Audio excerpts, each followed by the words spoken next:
Hello everyone, I'm Leonard. Today's podcast is called How to Write a Children's Book.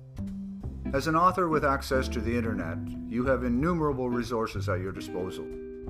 From blogs about writing, to character name generators, to illustrator portfolios, it can all be a bit overwhelming. That's why Kara and I have collected writing tips from a bunch of our published authors.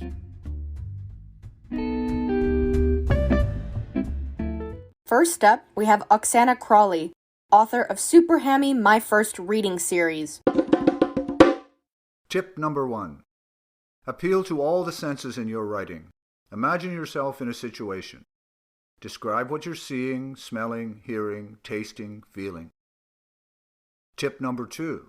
When editing your manuscript, use the word find tool to make sure you're not using certain words too often.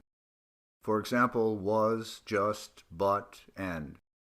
It's okay to start sentences with and, just don't do it too often. Instead of using was, use the past tense. Use the thesaurus to find replacements for words such as but. Variety is the spice of life. That's so true. That actually leads me into one of my own tips. So when trying to keep it simple, children's book writers sometimes repeat the same information in multiple sentences. Children's books are short, so you really need to make every word count. Don't spend 3 sentences telling your reader that the main character is going to the beach when all it takes is a few words. My other tip is about the notion of show versus tell. What does it really mean? So instead of saying Corey was angry, say, Corey crossed his arms and stomped his foot. The first tells you what he feels, while the second shows you. You need to trust your reader to make inferences by showing them and assuming that they will understand what you're trying to tell them. Kara, of course, is one of our authors for One Story a Day for Science, a 2021 release. I'm one of the authors on that project too, and have also written The Alphabet Family and many other One Story a Day and Learning English stories. My main writing tip always, when asked by aspiring writers, is simply to write, write, write. As long as you do that, no matter what, you are a writer, and you will get better over time. My second tip is to get it all out on paper or screen in one muddled take. The real work then comes, because edit, edit, edit is the next most important thing after you have a rough narrative to work with. Next we have tips from Callie Dakos, author of 2 of our poetry books, Our Farm in the City and Recess in the Dark. This is what she told me. My first writing tip would be to keep your whole self, eyes, ears, heart, soul, open to new stories that can be inspired by your own life. Our lives are filled with amazing stories that we can use in our writings if we just keep ourselves open to them. My second writing tip would be to have fun with your imagination even when you are not writing, and it will be there to help you when you are writing. This second point is something we can definitely see in Callie's writing, and especially at the book launches for her books. Her imagination knows no bound. I'm with you on that one. Kathy Jackson, author of Best Reading Phonics, had a few tips for us as well.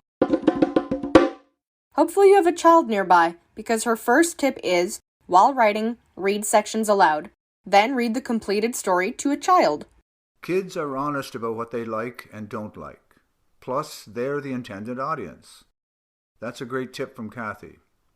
Her other tip is, when using an interesting adjective-verb to stretch vocabulary, which might be new to the child, indirectly describe its meaning in the sentence before or after. That's also a good one. Kathy, Kelly, Oksana, and the 2 of us have different backgrounds and experiences, but a lot of the tips boil down to avoiding repetition, using your imagination, and editing a lot. Exactly. But you and I also have the inside scoop on what a publishing agency is looking for beyond good writing.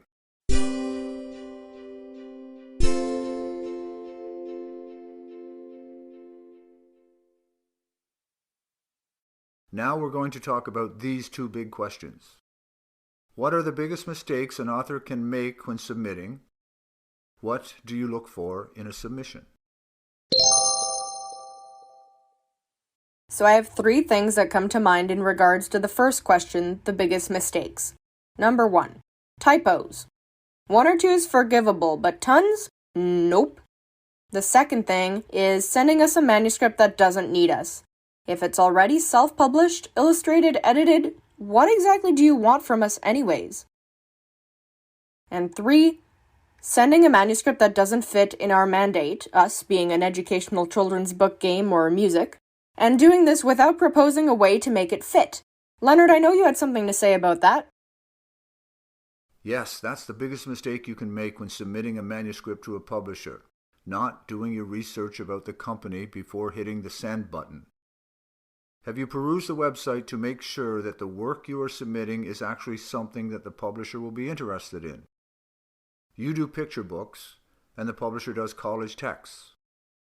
Your manuscript is a young adult novel, and you don't find any of those on the publisher's book list.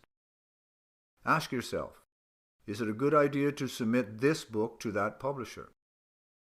Time is valuable, and nothing is more frustrating than receiving manuscripts that consume time and space and have nothing in common with the books that are being published. That's exactly what I'm talking about. Anyways, our publishing director had a slightly different perspective. She said this question is hard to answer. It's not one mistake that makes the submission fail. It's really the quality of the writing. You have to write to the target audience with a purpose. Next up, what do you look for in a submission? So, again, I have 3 things to say. The first one is diversity and inclusion done naturally. Actually, our last episode was on this topic, so check that out if you want to know more. The second one is originality, so new themes or a new way of looking at common themes. And the third one is an engaging writing style. One of the worst things a children's book can be is boring, either in plot or in writing style. You can have a captivating plot, but ruin it with uninspired writing. So that's a bit about the content anyhow. Leonard, you wanted to talk about the format and quality? Indeed. In a submission, we always first look to see if it fits our mandate as publishers. I already pointed out the need for you to do your research and avoid wasting time, yours and ours. Then is the cover letter professional. Does it show us that the author took the time to do their research? Is it short, sweet, and succinct? Tell us about the book or project. If you can't give the elevator pitch about your book, you probably need to go back and figure out what your book is really about. Spelling errors, sloppy grammar, unorganized, this will not make a good impression, and you only get one chance to make a good first impression. So take your time, be clear in your cover letter if you want someone to actually read the manuscript. I remember you teaching me about the elevator pitch when I started working at DC Canada Education Publishing. I had never heard that before. In case our listeners don't know, it means imagining you have just a short elevator ride to pitch your book to someone in the industry who could publish your book. Don't waste any words, in your pitch or in your book. I can't believe you remember that, Kara.